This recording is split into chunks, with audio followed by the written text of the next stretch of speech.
We're delighted to welcome you to a getting off the ground, a land manager's blueprint for Agri-Drone operations. We're here with Rob and Andy from Auto-Spray Systems and joined by some of their project partners as well, with Keith Challis and Mike Longden and Vanessa Burton. And our very own Joe Bellett from our Agri-Drone, Agri-Environment SIG. I'm going to hand over to you now, Rob, and let everyone carry on. Wonderful. Excellent. Well, thank you very much, Eleanor. What I am going to do now is share my screen, all being well. And I am going to share this window. Bear with me a second. And perhaps, Andy, you could get, or someone could give me a thumbs up or a shout if you can see that screen. Excellent. Thank you very much indeed. Well, these conversations or these first contact conversations tend to start in a very similar way. And it's usually along the lines of, hi, I'm not sure if it was you I spoke to at, and you can insert your own agricultural or forestry show here because we get round so many of them. But I've got a problem and I wondered if your big drones might be able to help. And this question we get asked from lots of different people, a very broad cross section, from landowners, estate managers, forestry and site managers, project managers, health and safety officers, and a whole lot of others. But they all have one thing in common. Invariably, this will be the first time that they've thought about using big agri-drones in their industry. So there's a fair degree of uncertainty. Usually, they'll lay out their problem and how they imagine the drones could possibly be used to solve that. And really, it's from there that the conversation evolves around the specifics of their environment. But it is always along the same lines. So what I hope to do over the next 10 minutes or so is to run through some of those key questions and to explain and to answer or ask the questions that we need the information from that would allow any commercial drone operator to give you an assessment of the project's viability, but also of the idea of potential costs that might be involved in that project. And along the way, I will illustrate those points with some existing examples. But the point that I hope comes over in this is, this isn't difficult. This isn't particularly complicated at all. It's basic facts that we need. And so what I've done is I've divided these into three categories or three areas. And hopefully you will see that as I chat through these, that this should not be an intimidating phone call to make. So a great example was back in, and it was one of the first questions we were asked back in February of 2022 is, can your drone spray paint? I had no idea why they wanted to do this, so I asked, and they just explained to me that every spring in March and April, commercial greenhouse operators have to paint their greenhouses white to reflect the heat, and every autumn they have to take that paint off. And currently, they will send men walking down the gutters that you can see in the foreground there, spraying paint with a metal hoop around their waist, so that if they fall through, hopefully that metal hoop will catch on the aluminium purlins there, and they won't fall 6 meters to their death. Very clear problem, and very simply articulated. And the answer was, yes, I'm sure we can help with that. A question that actually Joe asked me, and Mike Longden will have plenty of input on, and this goes back to 2023, is we want to be able to plant various crops, for example, typha, bulrushes, into re-wetted land as part of a paludiculture project. Can your drones help with that? And again, the answer is yes. Let's work through the detail, and I'm sure we can do something. And a question we are asked increasingly is about reforestation in mountainous regions, and actually, what you see about just these three diverse examples, from the greenhouse shading through polluter into forestry, is that these three examples and the solutions that were evolved as a result of the bright question being asked have had huge ramifications to their respective industries. For example, drone shading of greenhouses is now standard across the UK and Europe and increasingly popular across the world because it's faster, it's safer, it's more efficient. Polluter is embracing the use of drones for accessing wetted or areas that need restoration, again having a huge impact on the amount of work that can be done in that sector. And in reforestation, this is now, as we're starting to get a few years worth of germination rates behind us so we can actually quantify success, this is becoming a popular request as we move forward. And so at each case, as we approach, our approach is the same, and the questions we ask are really very obvious. I feel like a bit of a fraud sitting up here as an expert to tell you about the first thing we need to know about is where and when is the project going to happen. But while it sounds pretty obvious, there is a little bit more behind the where and when. The where doesn't just cover Andy's travel time, so he doesn't have to get up too early. We're really interested in what's the access like to the site, where is it? And in fact, you can see Andy here is driving off the ferry at Loch Arkaig up in Scotland. And so this is why it's really important. You've got a 6-hour drive up the motorway. You've then got an hour cross country. Hopefully then, if you're at the ferry for, this is not a commercial ferry, this is a logging barge. The barge will meet you at 7:30 in the morning, take you an hour up the loch and offload you onto the log loading ramp, which will be your flying destination for the day. So absolutely vital that we understand where we're going, what the access is like. But of course, the when is very important because, continuing on the where, and I'll come on to the when in a second, this is a great example of where we did need to ask further questions about the terrain. Here you see Scott literally on all fours, climbing up to a site at Lake Tallow Reservoir in the Scottish borders. This you can see, if you have good eyes, down at the bottom there, the road with the vehicles parked on it. Scott's 350 metres above them vertically and going up another 100 metres on literally a 45-degree slope. It was really treacherous. We need to understand what the terrain looks like. And of course, the when element does bring in the weather aspect to this. And this is bringing us right up to date. This is from 10 days ago on Bodmin Moor. In between snowstorms and frozen weather, we were up on top of Bodmin Moor at Stannon Stone Circle, where there is a quarry, and we were reforesting and replanting that area as dawn broke.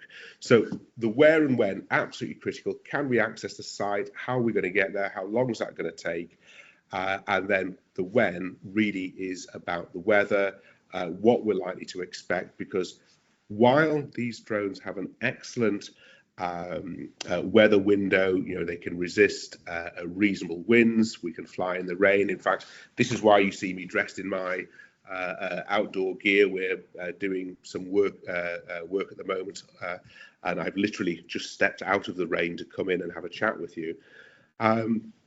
But once we understand the problem, where it is, when it is, we can actually then get into that next layer of detail.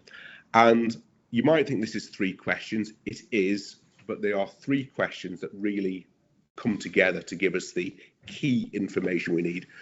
What is it you're looking to spread? How much of it you're looking to spread or spray or lift or carry? And over what area do you want to apply that material? Because with this particular example here is the what is we've been asked to spray nematodes with the goal of tackling pine weevil on a freshly cut forestry site, which has been clear felled, which is of course when pine weevil is attracted, and the how much, absolutely critical. The client was asking us to spray 2,400 litres of nematode material per hectare. Well, the reason we ask this is we want to calculate, well, how many tanks is that? Well, a 50-litre tank on this drone at the time would mean that we have 48 flights to deliver 2,400 litres, and it would be taking 4 hours per hectare. In reality, it would make a job like this not particularly commercially viable, which is why we ask these questions. So we then look at potential solutions, and of course, that's something we're very good at finding. Another great example, and this is one that will be very close to Mike Longden's heart, is TIFA. What is it we want to apply? They are TIFA seeds in clay pellets. These are substantially outside the standard specification for what the drone is technically authorized to apply, but we've tested it. It works absolutely fine. The how much, 50 kilograms per hectare, absolutely no problem at all. And over what area? In this case, I think it was about a dozen quarter-hectare re-wetted plots. Again, no problem at all. So straight away, we're knowing what, how much, and over what area. And in my mind, we're quickly working out, well, how long is that going to take? Is it viable? And is this something we can do that will meet the requirements of the project? And I do realise time is moving on, so I'll speed up just a little bit. But another key part of this is seeding. We get a lot of forestry requests for seeding, and this is actually where we dig into a little bit of detail. It sounds very easy. I just want to sow some seeds, but we need to know the species mix. We need to know how many stems per hectare that you are looking to get. What will success look like? Because of course, with that, we need to know what your expected germination rates are going to be with these. And of course, a critical element there is what's your ground preparation looking like? How are you treating that? And do you have a reliable supplier of seed for this project? Will that seed be raw? As you see, the black seeds here are raw. The yellow pellets are actually birch seed that has been pelletized. Will it be raw? Will it be coated? Will it be pelletized? Will it be wet? Will it be dry? Will it be pre-germinated? All of these affect how we're going to tackle the job. If it is coated or pelletized, will that formula be one that contains nutrients to help the seed germinate and grow? Or is the area sensitive? So these need to be nutrient neutral, which is very important if you're, for example, spreading this around reservoirs and water areas. And is the coverage the same for all of the site, or do you want to carry out A/B testing or various species in different areas? And it sounds like a lot of questioning when all you want to do is sow some seeds. But I'll just illustrate this with a couple of examples, and Eleanor, I will wrap things up very quickly. This example here, it's a 1 kilo bag of seeds that needs to be spread over 10 hectares. However, it's a very rare bag of seeds, and Woodland Trust Scotland estimated that this bag had cost them £25,000 in terms of collection. So something you really want to be aware of. So per hectare, we were applying 100 grams of seed per hectare, which is what you see in the little tray here. But in order to get that evenly spread, we had to dilute that, and we diluted that with a mixture of sawdust and cat litter, which seemed to hold the seed very nicely as it was spread. Now that's a lovely spreading medium. This is not such a nice spreading medium. This is what we were doing on Bodmin Moor, which was a mixture of raw acorns or oak seeds, and along with a variety of pelletized seed. And when we are spreading acorns, which are pretty much life size on my screen here, we need to be prepared for this, which is the occasional blockage. Not detrimental, but But if we know we're going to be tackling this sort of thing, we can build the occasional unblocking. And here we have an acorn that got stuck. And actually, I carry this acorn in my pocket just because for a bit of fun, really. So we know we're going to expect those. But also, and this is where I'll just wrap up, Eleanor, is we do ask if there are any special requirements. Here, for a site, again, up in Scotland, the only way to access this was on a forest forwarder. So the first thing we had to do was build a platform to carry the drone up the mountain. And you can see Andy here with his drill securing the drone to the platform that we just built. Again, another mountain project. The requirement was that we were going to have a 2-hour trek round the crest of the mountains to reach the site. And here, James very bravely volunteered to go up in the Argo, while Scott and I scrambled up that fearsome hill. But one that caught us all by surprise was another Scottish project where they said, guys, you've got to keep your generators at least 50 meters away from the reservoir, because we're not allowed to have diesel operating near there. We had no idea, and actually this had a really big impact on productivity. Had we known that in advance, we would have planned slightly differently. So these are those sort of requirements that we need to be asking for. Is there anything unusual or unique about your site? So really, to summarize, and this is where I do feel like a fraud when I say, look, I just need to know when it is, where it is, what's happening, how much, over what area, and are there any special requirements? When you look at it like that, and this is the only slide you need to remember, it's really simple. However, you can see how the various elements really do impact on how we go about this. So I hope that's not been too rushed. I wanted to try and pack a lot in, but also to help you understand that this is actually quite straightforward. I shall stop sharing my screen now and hand over to Eleanor. Apologies for the slight overrun. Don't worry, that's absolutely fine. And I'm going to hand straight back to Andy to host the panel section with Joe and Mike and Vanessa. So over to you, Andy. Thanks, Rob. Thanks, Eleanor.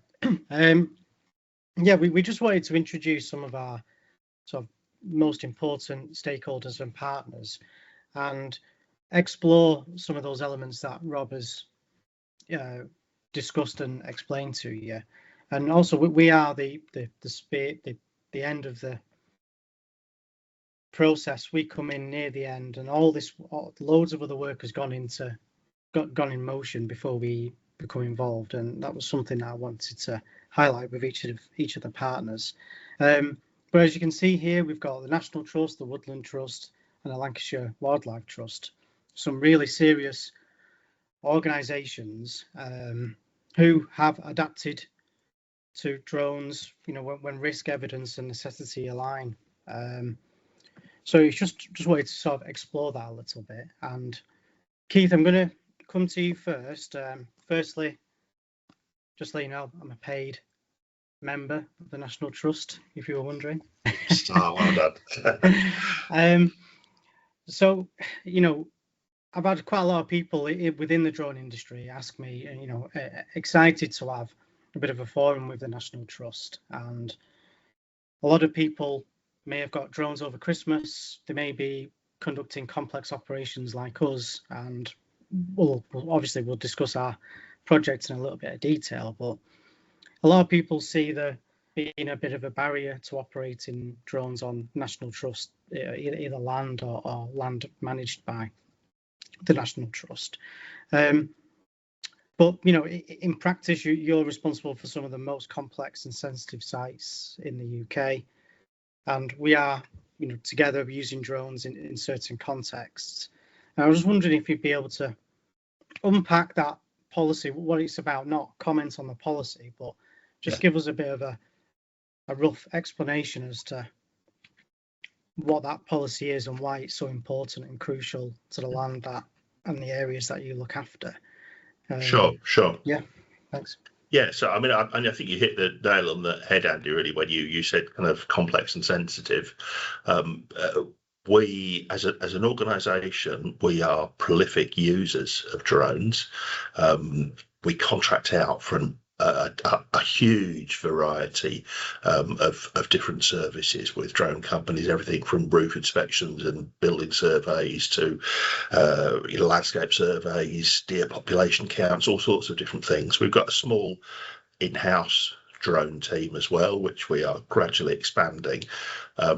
So from our point of view, the use of drones is a tool that we use in the appropriate circumstances and with the appropriate caution and guidelines, and sometimes external permissions. For example, we need to go to Natural England, for example, to get permission to fly on SSIs in some circumstances, even if it's land that we own. I think the issues that underlie drone use for us are twofold, and really I'm thinking about public drone use. So I'm thinking about perhaps, like you say, the person who's got a drone for Christmas, the drone enthusiast, at whatever level they work at. For our heavily visited places, so think about our kind of mansion properties where you're going to go for a nice afternoon stroll and a cream tea. What we value there in particular is the peace and the quiet of those places, and drones, I think, is something that are quite intrusive to that. There are some issues around staff and public safety. There are also some issues around privacy. So, for example, quite a lot of our places are tenanted or even have the donor family still living in the property. And so, although you may feel like you're flying around a public space, actually you're flying around somebody's home. And so there are some privacy issues there. For our wilder places, I think the issues more often than not are about the natural environment. So it's about whether or not a drone might disturb livestock or wildlife, and particularly at some times of year, for example, when birds are nesting, whether any kind of aerial intrusion might cause significant disturbance to those nesting birds that could be a real problem. So, even for our own purposes, there are periods of the year where we just can't use drones on some of our sites because of wildlife issues. So that's really what kind of drives us in terms of our attitudes and our thoughts about drone use. Thanks, Keith. It really is extremely interesting, and we did a site visit the other day. We got our steps in, didn't we, in the morning, and we were talking about this as we were on that walk and reviewing the area and discussing the project that we're working on. And I suppose it's just like, as we're walking and discussing some of the problems that you face in managing these complex and sensitive areas, the question that kept coming up was, can a drone help with this? Could we help with that problem and this problem? And that's where we got talking around logistics and are we able to sort of move material in amongst that complex environment and not necessarily step into the conservation and restoration area where all your experts aren't in that. Can we help in an indirect way, as it were? And it's something we're going to find out, isn't it, in a few weeks' time? Definitely, and I think just to pick up on that, I think one of the things that I'm really excited about is that the sort of the newer generation of heavy lift drones that can move fairly substantial payloads really provide a fantastic link in those upland environments between bringing stuff in by road or by helicopter, which can bring in huge amounts of material, but it's quite intrusive, and then getting it actually to where it's needed, to where you want to use it, which often just relies on human power to haul materials across quite difficult landscapes. And if we can use drones for that part of the process, I think that'll be a real productivity gain. Yeah, thank you, Keith. Like you say, drones are not being adopted here because they're new and exciting and everyone likes to see them. It's more they've been adopted because the alternatives could be worse.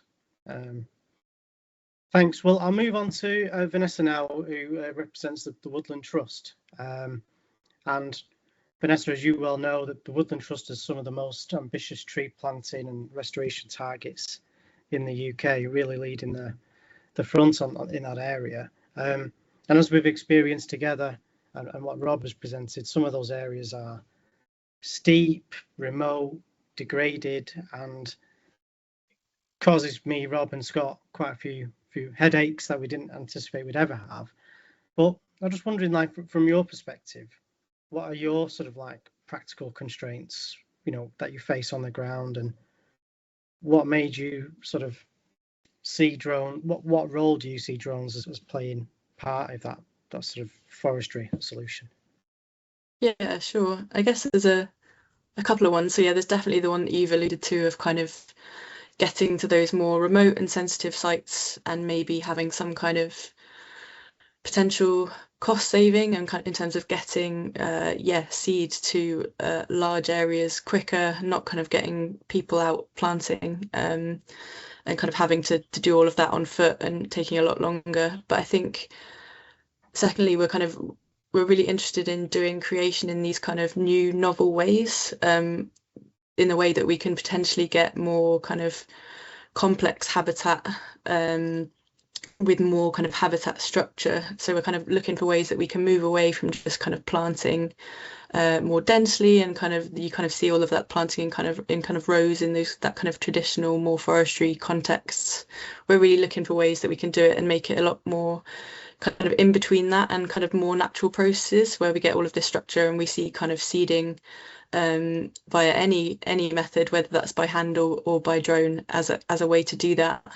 And so yeah, it's just a really nice meeting point between accessing remote areas and hopefully getting more kind of interesting woodland creation that's really great for nature recovery happening, basically. Yeah, thank you. And you know what, it's a different way, it's a different method of working from what I've experienced in forest or woodland creation. Is there's always a set plan, and a sapling is planted and grown for however long in nursery and planted at certain intervals, with a lot of work in the design phase to ensure the viability of that woodland creation. And we're coming in and scattering seeds everywhere. And one of your colleagues mentioned when we were down in Cornwall 12 months ago was we're basically mechanically recreating what a bird would previously have done when there was more woodland, you know, by randomly scattering seeds, and it's like a rewilding process as opposed to a formulated X species per X meters. It's what's your sort of opinion on that, and do you think that's a good thing, and what have your colleagues said? And it'd be a really big hungry bird, wouldn't it? But yeah. It kind of it does that. It kind of it is kind of trying to emulate and speed up that process, I guess. I would say that's definitely what we hope that it's doing. And at the moment we're less sure exactly what it is going to do. So the really cool thing about the project with you guys is that we have been able to set up these long-term monitoring plots.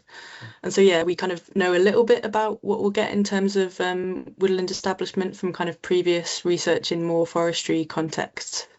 But we don't know so much about when we're, doing drone seeding in these remote areas without much ground prep, without much kind of other intervention in terms of weeding and stuff like that, whether that's going to establish in the way that we want it to and kind of provide us these great kind of complex natural habitats. So the hope is there, and we're setting up these plots, and I think we'll hopefully increasingly get the kind of data and evidence to prove whether our hope is the case, really.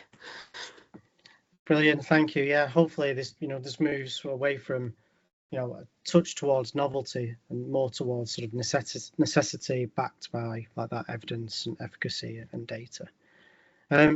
Thanks. So I'm just going to move on to Mike now over at the Wildlife Trust. Now, a few years ago, me and Rob do joke because Joe mentioned a word to us called polyculture, and we googled it and it returned no results. So what is polyculture? But before we get into that, I just wanted to introduce Mike and say, from our perspective, Wildlife Trusts usually really cautious about introducing new technology into sort of these sensitive habitats.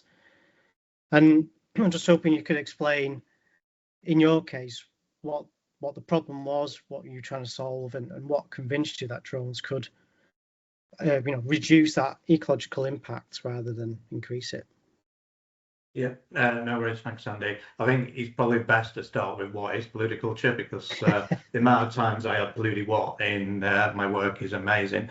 Polludiculture is basically wetter, growing crops in a wetter environment, on peat soils, and that's where using drones kind of really comes into its own. And the problem that we had when Joe originally approached you, and Joe then kind of said, to me, she'd spoke to these drone people, and do you think it's something we could be, you would be interested in? And we were just trying at the time to try and understand that. We're trying to maintain a water table to the level of the surface, for most of the year. But we're also trying to grow a commercially viable crop in lowland peat soils at that. So you can't kind of put traditional machinery on there. Your kind of big heavy farm tractors are going to sink. So how can we actually look at, first and foremost, once we've done the re-wetting, getting the typha, in this case, or other kind of polludiculture crops to actually, to sow it and then to germinate. And so, the drone has allowed us to really open that and to look at how we can upscale, instead of looking at small field scale trials, can we upscale now to kind of farm level? And how does that look? And the drone has become a really important part of the kind of management of those areas post re-wetting. And then there's also, and I know it was being touched with by Keith, there's the kind of, it also is those areas that are difficult to get to because they're very remote. And can we do it with restoration species as well? So all of those things are going to be really important going forward. Yeah, definitely. And from, like I said, from our experience, we could never attain the detail and the expertise that you and the trust have to implement those work packages, as it were. And I know you, as a team, have adopted drone use as well, mainly smaller sort of camera-led drones to assist you in those areas. But in terms of the adoption of like a complex agricultural setting, we see that as still an area where the drone industry can supply that to yourselves, and it's probably a step too complex and niche to be brought in-house by the trust. And the reason I mention this is because traditionally in the drone industry, from a training perspective, a lot of people were doing a lot of jobs with a drone, and they were quite diversified. And then we had a shift where qualifications changed and organizations brought that capability in-house, and it just feels we'll get to that at some point, but at the moment we're still in that early phase where we'll come in and we're able to sort of do a specific job for you based upon all your expertise, which has led to that point. What do you agree, or is it? Yeah, I do. I think the way we've looked at it from a Lancashire Wildlife Trust perspective is we do have the ability to fly drones ourselves, but it's finding the time and the capacity within it. But it's also having, it's training the people up. There is a cost to that training. Those people, job retention in the kind of environmental area hasn't in year past been great. So you're training people up, and they will be going on, because the funding we have is very project based. We'll be moving to different projects, maybe leaving the P team or leaving the trust altogether. So by bringing in expertise from like you guys, it allows us to we can cost that into our projects. We know exactly what we need and we know what we're going to get. And we're taking away some of the things that, like the health and safety, the pre-flight planning, all of those bits that take time, and we can kind of focus on what we're good at, which is re-wetting areas of lowland peat, and looking at alternative land uses, in a land mosaic. So it allows us to really concentrate to create a vision, which is what we've done for the area that we're working in. You've got to work with partners. It's not something you can do on your own. And the drones have really kind of helped us to not only do when it comes to the agricultural side, but from the monitoring point of view, and using remote sensing, one of the big steps forward next is going to be, if you're looking at, one big win from this is green finance and nature-based solutions. And the thing we're going to be able to have to do at scale, which is where drones is going to be a big part, is we're going to have to be able to verify and monitor the results. Like Vanessa said, we've got to make sure that it works. And what are those impacts on carbon? What's those impacts on biodiversity? And from a drone, we can do that at a larger scale than we can do on the ground. Brilliant. Thanks, Mike. And there's a few common themes there from everyone, including us and Rob, is that a drone is a tool. And a key element to all of this is working in partnership and teamwork. And as that joined up thinking that enables us to complete these sort of complex operations. But I think that's it from us now. Pass back to Eleanor, and I think it'll be Joe now is doing some Q&A, I think. Indeed, you're right, Andy.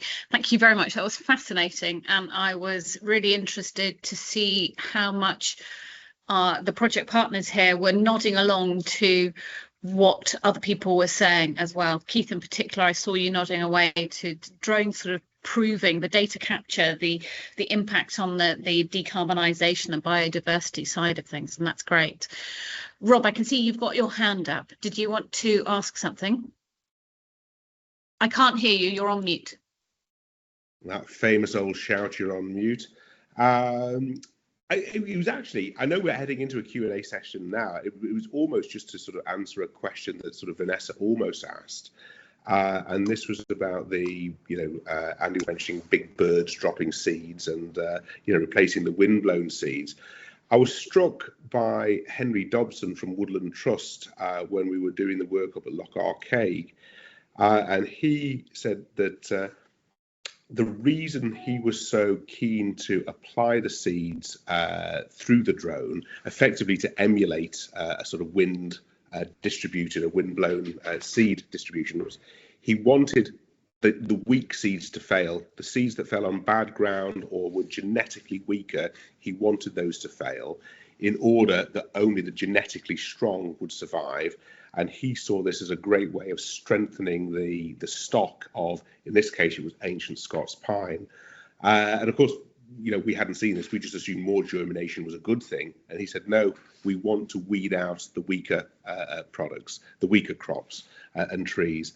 And in fact, just over on the other side of Scotland, at Roche Fen, where we'd done a project 18 months earlier, we were able to get some germination rates because, as you rightly said, Vanessa, the question is, well, yeah, we can do this, but is it successful?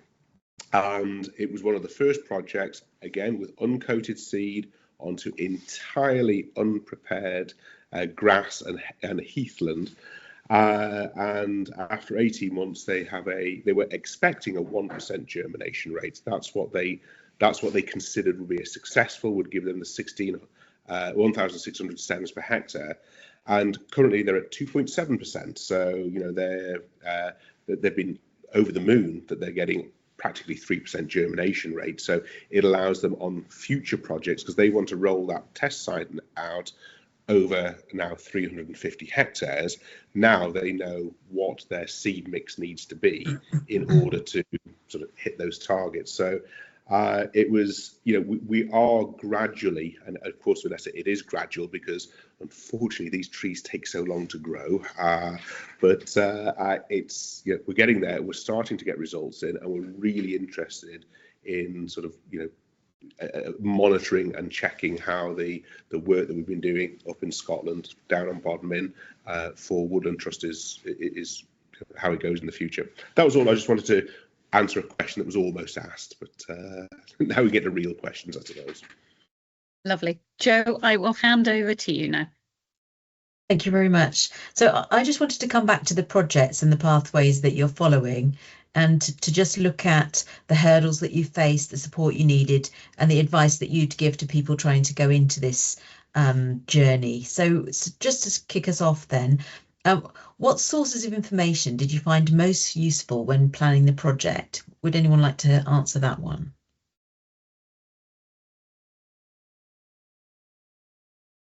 You're all on mute. I can kick off, that's all right. Yeah, you go for it, Vanessa. Thanks, Keith. Yeah, I guess, well, for us, we had done some previous work with auto sprays, so kind of that's not hugely helpful, but just having that contact and initial kind of experience with them was really, really helpful in how we kind of set up this second project. And then I would say, yeah, we did quite a bit of research into kind of previous evidence on kind of direct seeding and to kind of try and help us inform what sowing rates we tried, what species mix, stuff like that. And obviously a lot of work with kind of aerial imagery and GIS to kind of actually plan out exactly kind of where we were putting things on sites and making sure it was all fitting in with the kind of environmental impact assessment for the creation scheme in general and all of that kind of good site assessment stuff. So yeah. That's very interesting. Did either of the other two want to answer? I think from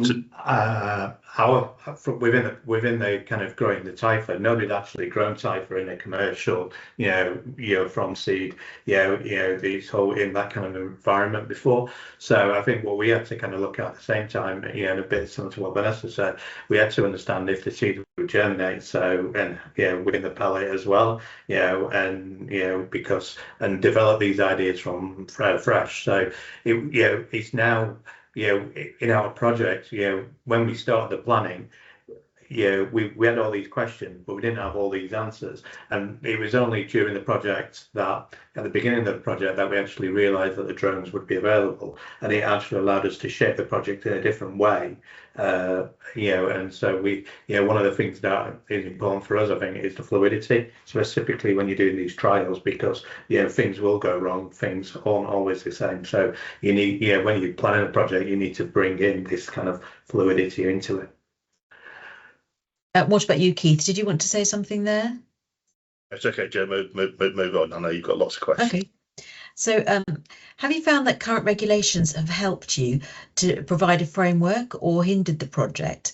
And what advice would you give to landowners and farmers about regulations? Would anyone like to answer that one? I think I'll go.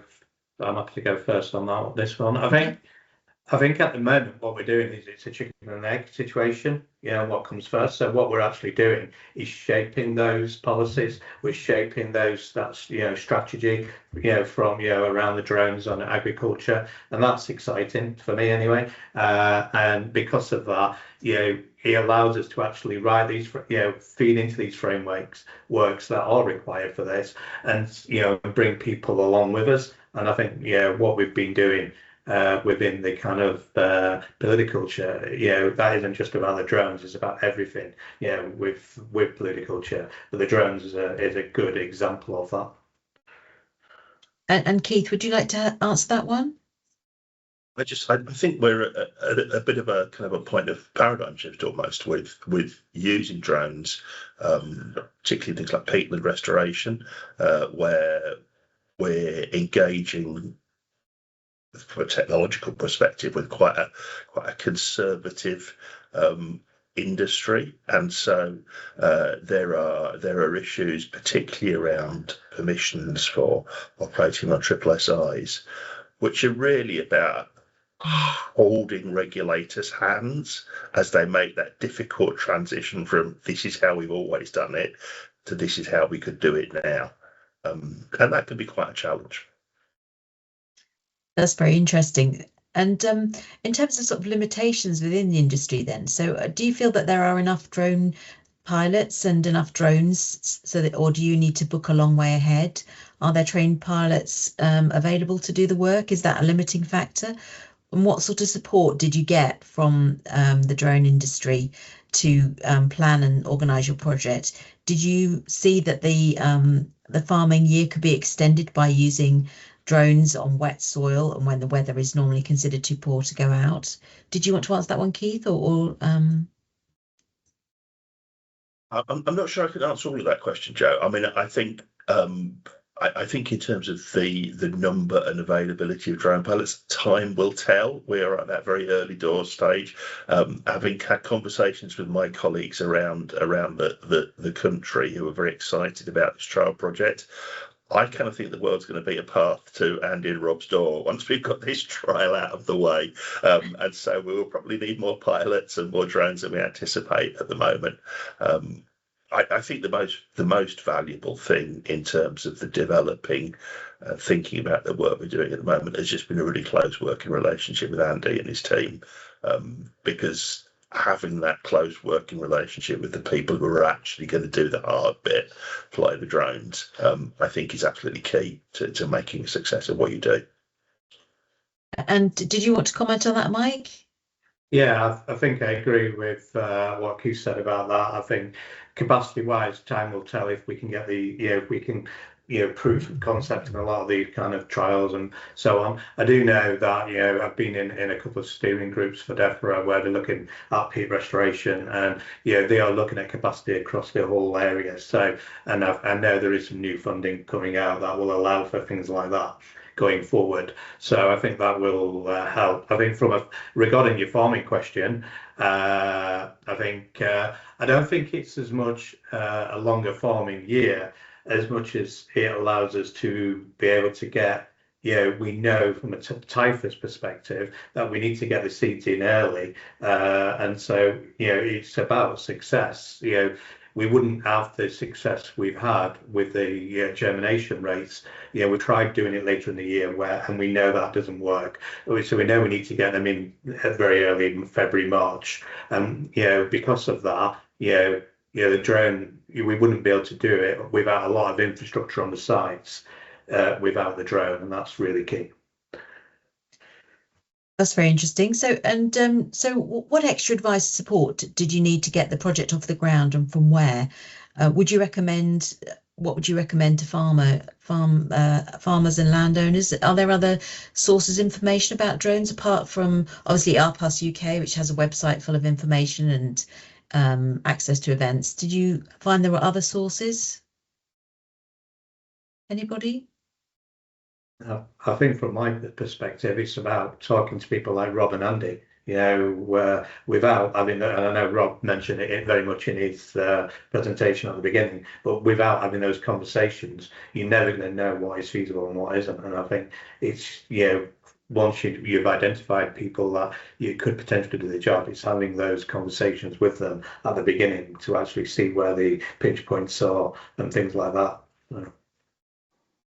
Yeah, but what we found is it's not you've got to consider more than just that direct job, getting a seed in the ground. The introduction of the drone is more than that. There's a wider solution path, and it's all the added benefit that you start to sort of count up, what are the carbon benefits. I know that's tricky to sort of quantify at the moment, but there are there are teams and people are able to do that. And how is this solution felt across the organisation? Having that drone do that one specific job, yes, got the seed in the ground just like a person would do, but as we've learned with Mike and specifically to pluviculture, we're removing that person or a person from stepping on those sensitive sites. And are we increasing yield by removing that? Are we taking people at risk away from risk? Yes. And may not be quantifiable, but it means a lot, in my opinion anyway, to an organisation, and it may allow the resources to be directed to a better area rather than trying to get a volunteer out in winter to walk in knee-deep freezing water all day putting seeds in the ground. If we can remove them from that and direct them to the more other things that may it could lead to having even more volunteers coming to the National Trust, Woodland Trust, and to the Lancashire Wildlife Trust by taking those sort of horrid winter jobs away from people. Yeah, that sounds like a good idea. And just sort of in the wider context then of the agri and environmental sectors, then does using a drone to do work on farm affect other things like seed formulations? Have you had to do research into a number of things which are normally off the shelf for tractors and other standard farm machinery? Have any of the project managers had those problems? Yeah, we have very much, because we had to kind of figure out, how to do it from scratch. And the drone, we were looking at using, traditional farm machinery, like, hoppers and sprayers to actually be able to do the sowing before we kind of realized the drones were available. But then I think it was more about adapting those ideas to actually fit the drone and what the drone is capable of doing. So obviously we saw from Rob's presentation seed pellets, but we've also been looking at our cellulose gel and actually suspending the seeds in that and seeing obviously working with ARU to actually do that has been really crucial. And both methods work. It's about the right method for the right water depth when we come to the sowing at the time of year. So all of that information has been really important, and then comparing those methods and actually getting the data for the success rates has been a big part of what we've done over the last 18 months. So. And just sort of coming back to finance then, so what sort of advice would you give to a landowner or farmers about cost? Has there been an issue when choosing a drone to take part in the project? Is there a cost saving compared to traditional methods? Does this free up staff to manage the land instead of planting on the land? Has anybody found any cost benefits? That's one of the key things that we want to understand actually from this project, and in many ways we won't be able to answer that question until the work is completed. We've got a really good handle on the costs of doing things traditionally. It's expensive, so we really look forward to understanding how the approach that we're using now, working with these large drones, might alter that cost dynamic. My hope is that it will introduce efficiency and cost saving. But I'm being good on scientific method, and we'll wait and see. And just looking at carbon reductions then, so have there been any other benefits like carbon reductions with electronic powered drones? How would this be represented to farmers and landowners? How can you quantify that? Has anybody, I think Rob's got his hand up there. Did you want to jump in? Well, yes. I mean, crikey, I don't think I'm really on this panel, but I couldn't help myself. Absolutely, on the Bell Ingram job up in Scotland, because look, the drones they're electric, but of course it's how do you charge your drone up? And yes, we're using a diesel powered generator because this gives us reliable supply of energy on site. We can transport it and we can recharge it. And the idea they had is they wanted to use renewable diesel, so plant-based diesel, and this was something they were very keen to do. And we have done studies in agriculture that have shown a 46% carbon reduction over conventional methods. This was university researched reports. This was from Marks and Spencer. So I think there are huge. There is huge potential. And while at the moment it seems to be counterintuitive to talk about lightweight electric drones that are charged up by a heavy diesel generator, that will evolve. That's the technology we have available to us now, and it represents a huge step forward as we move to potentially renewable diesel powered generators, or alternatively hydrogen generators, and the potential for large battery packs. That we're not against those. It's just when we're working in a remote region for a week at a time, we're not able to recharge those battery packs. We still need to have a generator to recharge those.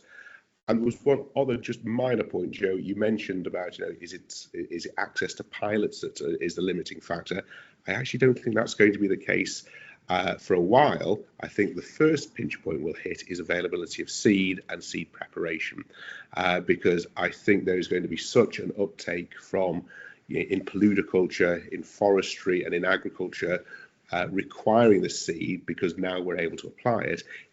Will there be the seeds available, and will we be able to prepare them quickly enough, pelletize them, coat them, prepare the gel, all of these things. So I think actually, as a result of this being successful, a whole new micro industry is going to grow up in these areas. So, I think there's a lot of exciting things to happen there.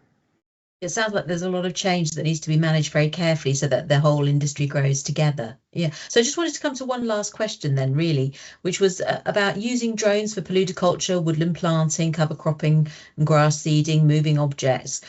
These things are all being done in research. Do you think there are a lot more areas which need to be researched? And have we fully explored the main range of drone tasks already? Does any of the panel want to come back to me on that one as a closing question? I think from my perspective, every time we do something with the drones, we get 20 more questions to answer. So is there more research? Yes. Yeah, can the drone help in other fields? Most definitely. What those fields are, I think need to be explored, but that's one of the questions we need to look at. But for instance, from a political point of view, can we use it in the harvest? Can we use it in the crop management periods of the trial on different crops? That we're trialing on other trials. So there's a lot of these things that have been shown by the trials we've done with auto spray. But it does always lead to more questions, which also require more funding. And Vanessa or Keith, did you want to come in on that? Yeah, I mean, I think the application area is almost as wide as your imagination, and there are lots and lots. One of the ones that my colleagues out in the field who manage our countryside places keep coming back to me with is just about safety. And visitor safety in particular, and I think this is an area where BV loss will make a real contribution. So a question that I often get asked is, I'm about to lock my car park. There are 2 cars in the car park.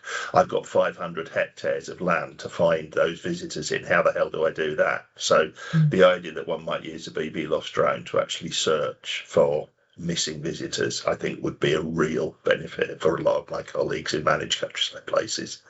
I'm going to make a note of that one then. We haven't done that yet. And Vanessa, did you want to say anything else?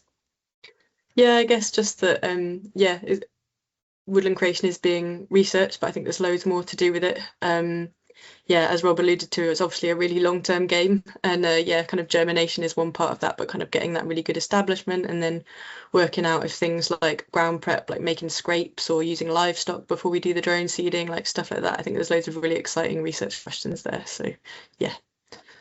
Thank you very much. Thank you to everybody who's spoken. I'll hand back to Eleanor if she wants to ask some questions from the chat now. Thank you. Hello. What a fascinating discussion. There's some really good stuff going on here. Lovely. We have some questions coming through and would be delighted if we can work out how we answer them. The first one is, how are the successes with drone projects in individual trusts, for example, the paludiculture work with Lancashire Wildlife Trust, advertised or shared with other regional trusts? Is there a mechanism whereby all trusts, whether it's the Woodland National Wildlife Trust, pass that information to each of the regional areas? Or is there some way this could be something potentially otherwise that ARPAS-UK could be involved in sharing that information? I think there is ways we do it already. I think we can do it a lot better than we do. From an LWT point of view, we work very regionally with the National Trust in our region, for instance, and we share best practice with them, through other projects, and also with the Woodland Trust as well. And we do a lot of partnership work. I think with other wildlife trusts along the area, from a paludiculture point of view, those interested in working in paludiculture, we've done a lot of videos with auto spray animations that are on our website and that we share through our social media, which will allow that. But I do think we can do this a lot better as well. So lovely. In which case, I'll come back to you then in due course on that one, Mike. Rob, carry on, please. Well, again, you just, Andrew asked about how we're spreading the word. And of course, I think it has most value when it's spread internally within National Trust, Woodland Trust, places like that, because these are the experts who are coming up with the solutions. Conversations like this are very helpful. I see Miko is attending from, it's one of the Scandinavian countries. Sorry, Miko, for not remembering which one. So this will, the message spreads quickly. I do think this is, there is a natural excitement about this which helps the message spread. And also, just the final word from me is, all of the ideas that have come in for greenhouse shading, for polluticulture work, for reforestation, none of these are our ideas. You know, we're simply delivering what other bright people are coming up with. So I believe it's as people see the drones, and then it starts the cogs turning on how these could help in their specialist areas. So our role is just to make sure these are as visible as possible, so other much brighter people can come up with the right questions to ask us. That's fantastic. And one of the things I've been impressed by listening to everyone this morning is how dedicated and how adaptable and flexible auto spray is, which is fantastic, obviously. One thing that we haven't really touched on is how long it takes to get from a project idea contacting you out onto the field and out into actually starting to get the project active.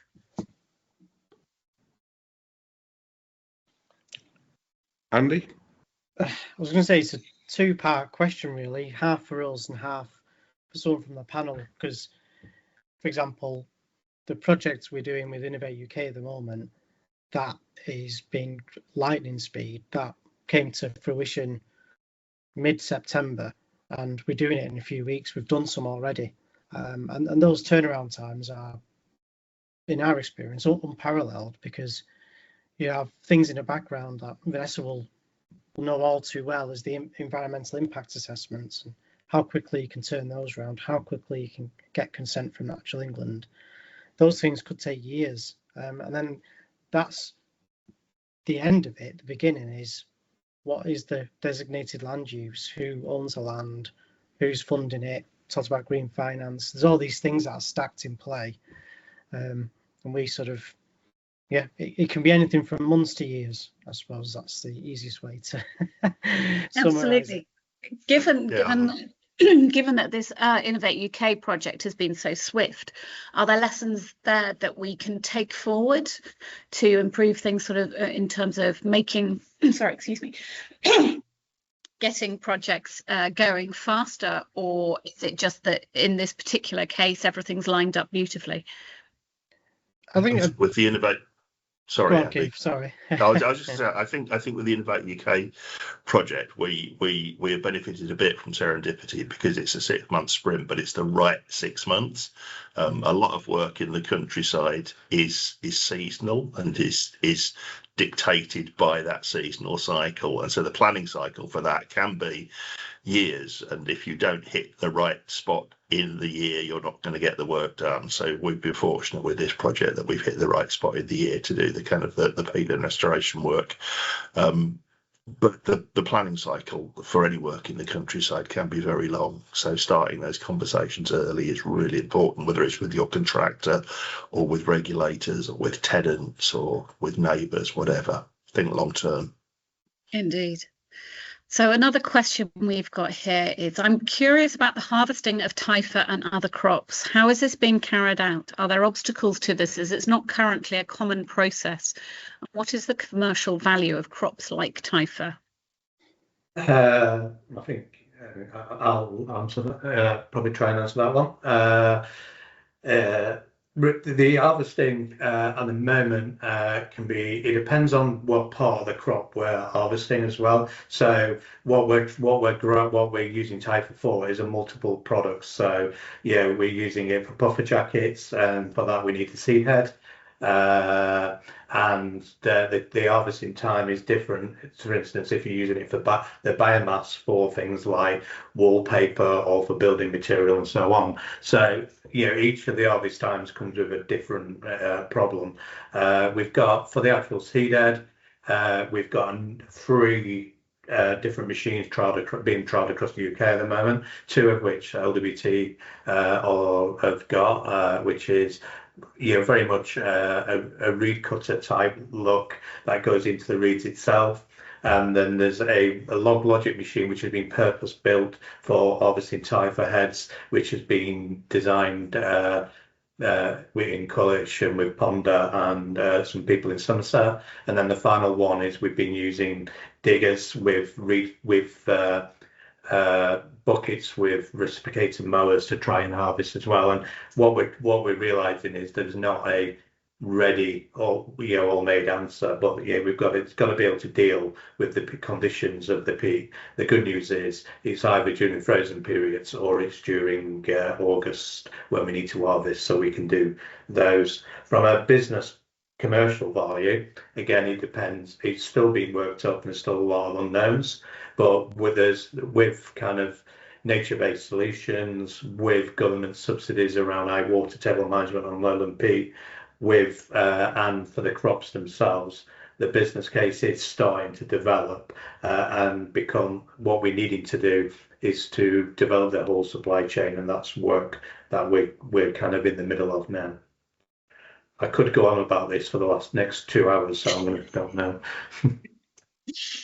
That's lovely. But it's absolutely fascinating as well. It's not a crop I've come across before, so it's one I'm going to go and research again after this. Thank you. Really interesting, Mike.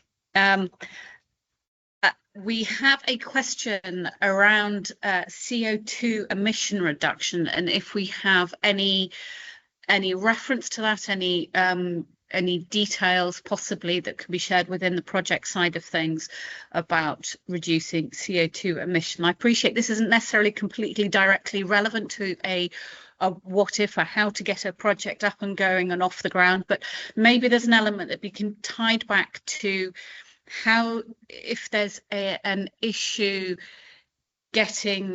proving to organisations what their ROI is for drones being involved in particular projects.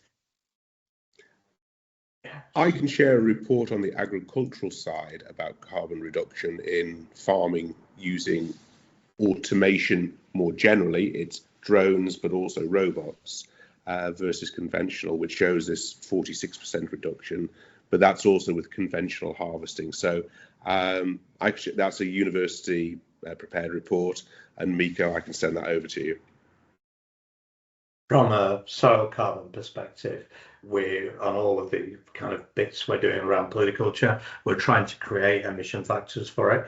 It's not quite easy because, for instance, Typha is a crop that's in the ground for 6 to 8 years, and so we need a full lifetime. So we've currently got about 2 to 3 years of data, and the emissions changes and drops vary within that period, depending on obviously the main drivers, which are the environmental factors, but that could be anywhere from like 90 to anywhere between 80 and 90% we're seeing at the moment in kind of emission savings. But this is unpublished work yet, so that's an enormous saving. Mike, as and when that you are able to share that on a formal basis, please do let us know. That is incredible news. Really very, very positive. Lovely. Well, at the moment there are no more questions. If anyone has anything else here or feels it hasn't been covered, please ask them now. And straight away we have one in. Are all wildlife trusts switched on to the commercial and revenue generational potential of growing crops, as the Lancashire Wildlife Trust are? I can't obviously speak for other wildlife trusts, but the ones I do know that I work with really closely definitely are, because they need to be. The model, the funding models for wildlife trusts and charities, is changing a lot. So we have to look at all of those kind of different revenues, be it through nature-based solutions, is it from innovation and those kind of things, and put a value on that. So I think more and more trusts are definitely looking at that.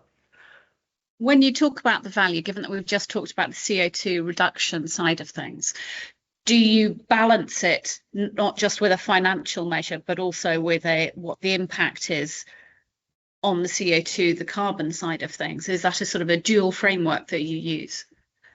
Yeah, but it's also looking at things, it's looking at the wider picture as well. So you've got to look at biodiversity, you've got to look at the water quality and water, NFM and all of those kind of things. And there's all of these nature-based solutions, but it's not that up there. And it's a balancing act, both for landowners, one of the people has just mentioned the Lewis in the state, and it's balancing those kind of those interests as well. And it's a very fast moving field, and we're still in the process of getting all the answers we need. But in the last 3 years, we have moved a lot to actually be able to start answering those and talk to them about it more widely. That's really very encouraging. That's great. Well, thank you very much indeed, everyone, for a really informative afternoon. Joe, did you want to add anything else at this moment? You're on mute. No, I just wanted to thank everybody for their contribution and wish them every success with their projects. They are really groundbreaking opportunities, and I think that they do provide safety for people in the future, and also the opportunity to do some really important things in the environment. So thank you very much. Indeed. Thank you very much indeed, everyone. This session has been recorded, and we will send this out to all those who pre-registered for the webinar, and we will also make it available via the ARPAS website and on YouTube. So thank you very much, everyone. And if you have any further questions, I will ensure that we have means to ask those questions as well. So please do get in touch. Okay, thank you very much indeed, everyone.